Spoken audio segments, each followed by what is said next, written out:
Hey, what's up? I'm Al Cox. I make games, play games, and everything in between. And my last game got featured by Apple. Don't know why, but I'm gonna tell you what I did. Now, before I get started, don't forget to like and subscribe as I put out content daily. Okay, so I think there's a lot of luck and randomness when it comes to getting featured by Apple, but I did do my due diligence. I found a couple articles on Reddit that I'm going to link to and show you about. I think the first one that I saw was get your app featured by Apple, how and who to contact. A lot of good information in here. The thing that I took away most was Apple is like a 4-year-old and you need to get them hooked immediately. So what I did for this was I just tried to make a really cool trailer. 15 seconds I think was the minimum, and I felt any bit longer would be too much. And my game is pretty straightforward. Here's the trailer I made. Alright, so this is super simple, showcases the game, kind of gets you an idea of what's going on without really understanding what's going on. So you know it's a simple swiping game. And it's important to take your time with the trailers. This is the first glimpse of the game. If you don't have a trailer for your game, you really should make one. Next, I was doing research and I found that the best time to launch a game, according to Reddit, which is considered the front page of the internet, so it's a pretty important source.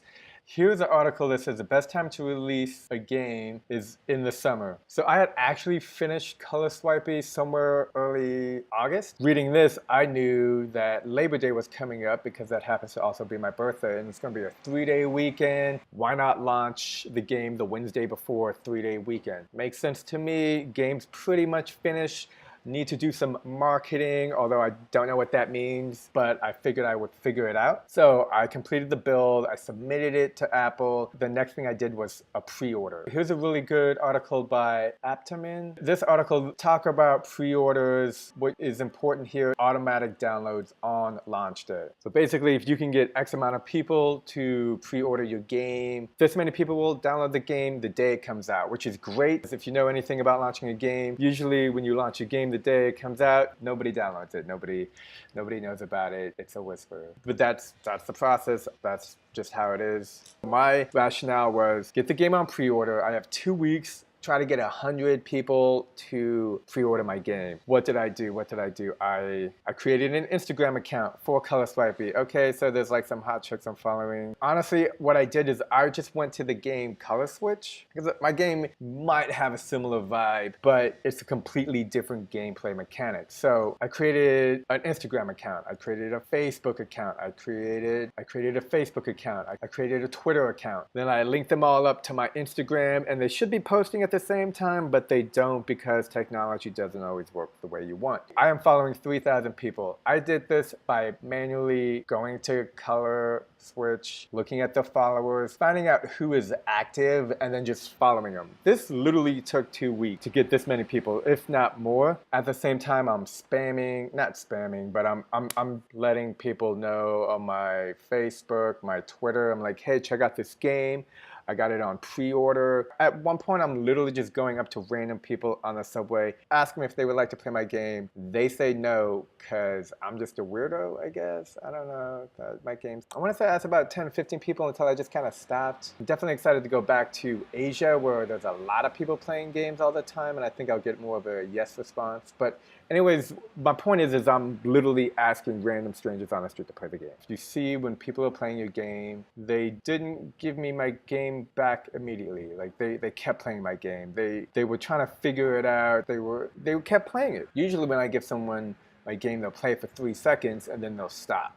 So the fact that people are just playing it for 30 seconds, that kind of like makes me think like, ooh, cool, I got a cool game here. So that's also really nice to see. What else? Making Facebook posts, making Twitter posts. And so another thing that's important that I didn't realize and completely missed, it's very important to get reviews. Here you can see I have 4.9 stars, but it's like 16 people that reviewed it. And I had more than 13,000 people download my game. I got 16 reviews. I should have been asking the whole time like, hey, review. Even in my game game right here, you can see I have a little rate button. I guess nobody clicked it. Final thing is you can actually submit to Apple a little story like, hey, this is, and I'll put the links all down below, like, hey, this is my game. Apple likes stories. Say, hey, this is me. My stories, I'm just like a minimalist who makes games. I'm just trying to make games.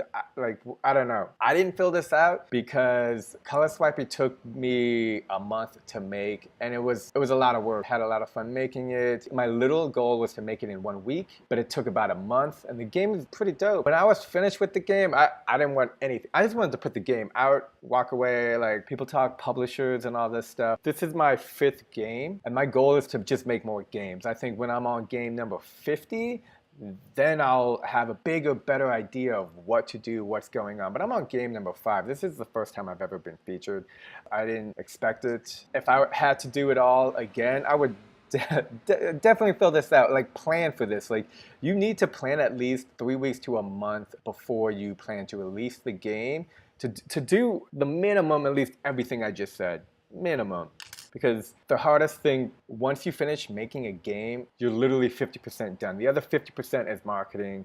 I don't know what's going on. I suspect you don't know what's going on. So this is a process to try to figure out the steps, do them, take lessons from them, and learn from them. All right, also for marketing, I wrote articles about my game both on Touch Arcade and itch.io. I don't know if these helped. I felt I needed to do them because everybody does these things when launching a game. Only 7 people replied, 4 people thumbs up, and 3 stars. Maybe this helped, maybe it didn't, maybe it was very crucial. I've heard that those who select Apple features sometimes go to Touch Arcade to see what new games are out. They'll take a quick look, and if they like it, you're in. Does that happen?